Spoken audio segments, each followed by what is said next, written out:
Kenapa harus ada hari santri? Dan kenapa harinya itu hari santri dan tidak hari kiai? Padahal yang memproklamirkan resolusi jihad itu adalah Simbah Kiai Hasyim Asy'ari. Beliau adalah kiainya kiai. Beliau adalah Hadratus Syekh, muassis Pondok Pesantren Tebu Ireng, muassis Jam'iyah Nahdlatul Ulama. Tapi kenapa yang ada itu adalah hari santri? Kok bukan hari kiai? Tonggak daripada awal diadakannya hari santri karena semangat resolusi jihad yang terjadi pada tanggal 22 Oktober. Yang semestinya harus kita peringati adalah siapa yang membangkitkan, yang menggelorakan para santri dalam mempertahankan kemerdekaan pada waktu itu. Tapi yang muncul justru namanya adalah hari santri. Ini menunjukkan bahwasannya setiap kiai itu pasti pernah nyantri. Dan setiap kiai dia pasti pernah menjadi santri kiainya ketika dia masih mondok di pondok pesantren. Semua kiai pasti pernah jadi santri. Dan dia adalah santri bagi kiainya.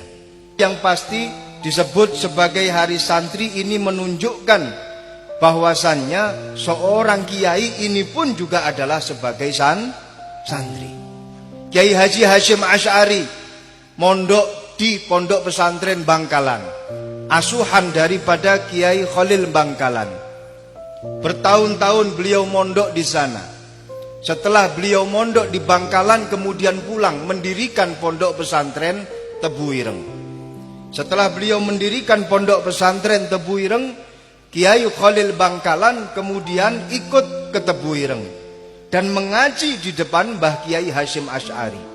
Sempat kaget Kiai Hasyim Asy'ari. Kiai, panjenengan adalah guru saya. Kenapa saat ini panjenengan justru mengaji kepada saya? Dijawab oleh Kiai Khalil Bangkalan, sing biyen ya wis biyen. Yang dulu ya sudah berlalu. Kamu dulu mondok di tempat saya. Saat ini aku ingin belajar kepada kamu. Saling mencari ilmu, saling memperbanyak guru antara satu kiai dengan kiai yang satunya. Itulah tradisi para kiai zaman dahulu. Kiai Haji Abdul Karim, muassis Pondok Pesantren Lirboyo, ketika Mbah Kiai Hasyim Asy'ari mondok di Pondok Pesantren Bangkalan, Kiai Haji Abdul Karim sudah ada di Pondok Pesantren Bangkalan. Katakanlah beliau adalah kakak kelas atau senior daripada Kiai Hasyim Asy'ari. Kiai Hasyim Asy'ari setelah mondok kemudian pulang ke Tebu Ireng, mendirikan Pondok Pesantren Tebu Ireng.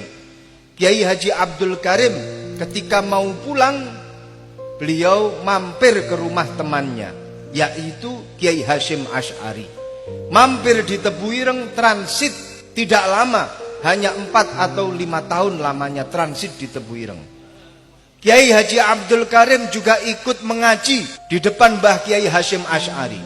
Kiai Hasyim Asy'ari ketika ada masail-masail nahwiyah, masail-masail sorfiyah, beliau tanyanya kepada Kiai Haji Abdul Karim. Ini adalah satu tradisi ulama kita zaman dahulu, yaitu memperbanyak guru, memperbanyak sanad. Tidak ada rasa gengsi, tidak ada rasa takabur di dalam hatinya ketika berbicara masalah ilmu. Bagaimana kita saksikan Kiai Khalil Bangkalan ngaji ke Tebu Ireng. Bagaimana kita saksikan Kiai Hasyim Asy'ari ngaji ke Mbah Khalil Bangkalan.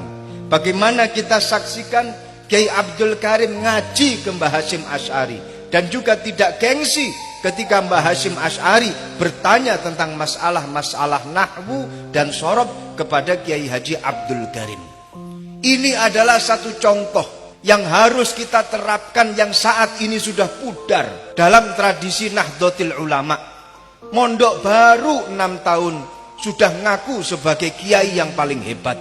Lebih-lebih belum tahu mondok sama sekali, tiba-tiba membangun pondok pesantren. Ini namanya sudah salah kaprah. Tidak ada sanad yang jelas. Terus kemudian dia membangun pondok pesantren. Maka harus diluruskan. Sehingga jangan sampai tradisi ini lemah. Jangan sampai tradisi ini pudar. Ayo kita semangati para santri-santri untuk selalu mengaji dan memperbanyak ilmu. Karena yang namanya Nahdlatul Ulama itu berdiri di atas tradisi. Nahdlatul Ulama berdiri di atas budayanya. Bagaimana tahlil, maulidan, manakipan, dan lain sebagainya, itu adalah warisan para leluhur. Itu adalah satu adat yang turun-temurun dari kakek dan sampai ke atas. Walaupun toh terkadang kita tidak tahu dalilnya tahlilan, kita tidak tahu dalilnya maulidan, kita tidak tahu dalilnya manakipan. Jawaban yang paling ringkes, ikut sama para guru-guru, itu sudah cukup. Mbah Kiai Hasyim Asy'ari menegaskan di dalam kitab Risalatu Ahli Sunnah wal Jamaah, ketika ada satu adat dan berlangsung begitu lama, mulai dari kakeknya lagi turun-temurun dilaksanakan oleh para keturunan-keturunannya, dilakukan oleh para santri-santrinya, maka itu sudah cukup sebagai dalil, maka itu sudah cukup dinamakan sebagai perilaku yang sudah berlandaskan dalil. Tahlilan, manakiban, maulidan, ketika kita ditanya mana dalilnya, dalilnya sudah ada sejak dari dulu, dari kakek-kakek kita. Kalau kamu tidak percaya, matilah terlebih dahulu, tanya kepada kakek kami. Cukup.